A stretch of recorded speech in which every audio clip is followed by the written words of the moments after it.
What's going on, everybody? Matt Malatesta, VYPE Media here. Coach's Corner. Chelsea Bass from Episcopal. She was a star in Houston. She's making me feel old. She just said she graduated from UT in 2014. I don't think that's right. I'm going to have to check that. But she was a star at St. Agnes and then played at University of Texas. Now she's in the coaching game. What better person to coach Episcopal than you, having played in private school basketball around here, A, and B, being super young and being able to relate to kids. All right, catch us up. What happened in the past 6 years? What have you been doing? All right, so once I graduated from UT, I actually worked for the city of Houston for 1 year, doing like communication stuff. I was actually a journalism major, so I greatly appreciate your work. So I worked there for about a year. It wasn't really my scene, my vibe. And so then I started working at St. Agnes part-time, just coaching. Jeff Hollinger, who was obviously my high school coach, he's still there. And he was like, hey, just think about coaching, like just come try it. I think you'd be great at it. And I always said like, no, I don't really want to coach. Like I just didn't, at that time, I didn't feel like I was going to go down that path. So Right. he convinced me. And so I was like, okay, sure, I'll come try it out. So at the time I was still working for the city, and my boss at the time allowed me to sort of like fix my schedule to where I could come in early, leave early to go to practice. So that worked out. And then, as they say, the rest is history. I like fell in love with coaching and then took that further and got into teaching. And I was at St. Agnes for 6 years teaching and coaching, and 7 years just coaching. So And now then, you're going to the evil empire, which is Episcopal, not really just because y'all are battled it out in the private school world, but just right. talk about what this opportunity is meaning for you becoming the head coach for girls basketball at Episcopal. Yeah, I mean, switching from St. Agnes to Episcopal, it was scary at first, but it's proven to be a great move. I was here, this was my first year here. I served as the varsity assistant for Coach Courtney Arnold, and she did a great job. And we got to the SBC championship, and, life happens, and, she's taken a different path, and it was time for me to step up, and the stars sort of aligned for that to sort of happen all organically and naturally. And being an assistant coach for 8 years now total, including this year, I've seen a lot, been around a lot, experienced a lot, and I definitely feel like it's my time, and I'm ready to be a head coach, to move 6 inches to the left, right? So, Right. yeah. So now talk about, the culture you're trying to build there now. What is going to be kind of your stamp on the program? I definitely want teams and people watching to be like, wow, like they're in great shape. Like because I want to play a style of basketball where it's transition, heavy on defense. And I always say, like, at the end of the day, if my team scores 6 points, but your team scores 5, we still win the game. Right. So I definitely want to set like a defensive tone, and that's just going to be a non-negotiable, like playing hard. And I just want them to sort of emulate what I was like as a player. Like I know, in high school, I scored a bunch of points, but I also got a bunch of rebounds and I had a bunch of steals. And so I just want that to be translated into a team that I can actually like run and be my own and have full creative, carte blanche to do whatever. Yeah, that is kind of cool. Talk about, your youth. You've actually been coaching for a while now, but just talk about how you can use that to your advantage as it relates to kids, because you're kind of close in age, I mean, it wasn't too far back that you were in their same position. Right. I definitely am going to use that to my advantage because I've truly been in their shoes not too long ago, even though they make me feel like it's been a long time. Like when we Right. talk about, like music or current players and things like that, they're like, who? I'm like, oh gosh, okay. But that relatability, I think, goes a long way, especially with young women.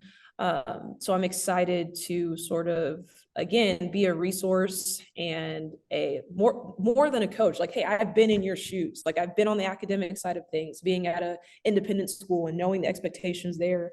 But just use that to my advantage. Like I'm not too far removed, but I still have a lot to learn because these are different types of athletes and different types of young women that I'm going to be coaching. So I don't know if you know this, but you have kind of a star on your really campus. had um, no what idea. is it like, coaching? And I might say it right. Is it Mariah? How do you say your first name? Miara.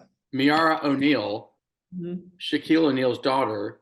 Seems like Mhm. a super sweet kid, really raw, kind of. I mean, I think she's a person that could be a star, and she's got great size and great ability and very skilled. Um, Mhm. just talk about, what that's been like. Have you had any interactions with Shaquille, or how does that work?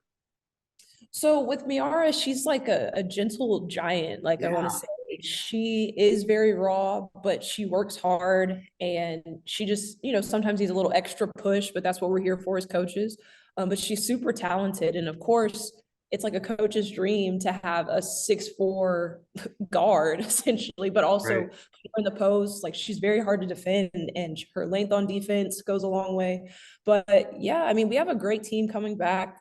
Miar is going to be a senior. Emery Holt's going to be a senior. Great point guard. Hmm. So I'm definitely looking forward to what those two can do, combined with new people coming in and returners as well. But yeah, I mean, mom's been around and she's been super enthusiastic and all Episcopal out and she's ready to go. So, this is her first time playing high school basketball. Right. So Yeah. it's definitely an adjustment, but she's great. So My super scout to the left just said that, yeah, she's been picking up offers. She got Virginia, she got Cal offered just recently as well. So that's exciting for her. mhm. And what's cool is you know the history of Houston girls basketball, right? Because you played here, and I'm telling you, man, Houston is loaded with great, women's basketball. Why is that? I mean, I think historically, I mean, Texas, you think football, right? Hmm. But when it comes to women's basketball, I mean, we really do crank out some amazing talent. Like when I was graduating high school, like I played AAU with Shanae McKay. Her sister Nneka obviously was older. Right. Kelsey Bone, Brittany Griner, both 1 year older than me. But just going from back then, and even then, that's not that far gone, but just great talent like Roy Harmon, Brooke McCarty, all Houston kids. And it means a lot to be able to say, hey, they played for the same AAU organizations, or hey, they Yes. worked out with the same person, or for them to see someone from their city go to the next level. It means a lot because it's right there. Hmm. They have some sort of relation, whether it's first person, second person, whatever, removed. But being able to say like, hey, I played against or played with these people that are now superstars, that also gives me some credit with them too. Yeah. Charlie Collier also went to UT, and Right. she was the number one pick in the WNBA draft. It's nuts how much Yeah. talent. Just watching the Final Four and just watching. I mean, I'm an LSU guy, so they're in the Okay. Final Four. Yes. It seems like the popularity of the sport is picking up steam. Also, would you say that is on? Yeah, for sure. I mean, finally, I would say some people have their opinions about NIL and things like that, but a lot of notoriety is being placed on the big profile players. And as a result, the role players or the other players in programs also get some shine too. Hmm. And because games are nationally televised and not just NCAA, not just like tournament games, but throughout the year, there were collegiate games on big broadcasts frequently. And I know that that's been a big push to try to get women's basketball and women's sports in general more airtime. So Yeah, I mean, you got the Cavender twins who are massive on social media. You got Angel Reese, who's a big social media person from LSU, and a right. girl at Iowa that's just out of this world. I mean, it's Triple really cool to double. see the sport continue to pick up steam. All right, Yeah. so finally, what's the pitch, man? What's the pitch on Episcopal? Why was it a great fit for you? Why is it a great fit for people? It's a great fit for people because it meets young students, young athletes, young scholars where they're at. The academics are rigorous, but we have these four pillars where you can really excel. The hope is in all of them. Like you find your place at this community, at this school. And it doesn't matter what background you come from. I mean, the feeder schools are like 74 different feeder schools come to Episcopal. Wow. So you're around different types of kids and different types of individuals. And the hope is that you find your place. But speaking specifically to athletics, I mean, it's hard. You're not going to find a better campus, better facilities, better coaches collectively across the board, across all sports, than Episcopal. So yeah, I agree. Yeah. I agree. Well, hey, good luck. We'll be checking in on you throughout the summer when y'all get started here in the fall. But hey, what a great hire, man. This is awesome. Chelsea Bass on the sideline for Episcopal. This was Matt with VYPE. We'll see y'all at the games.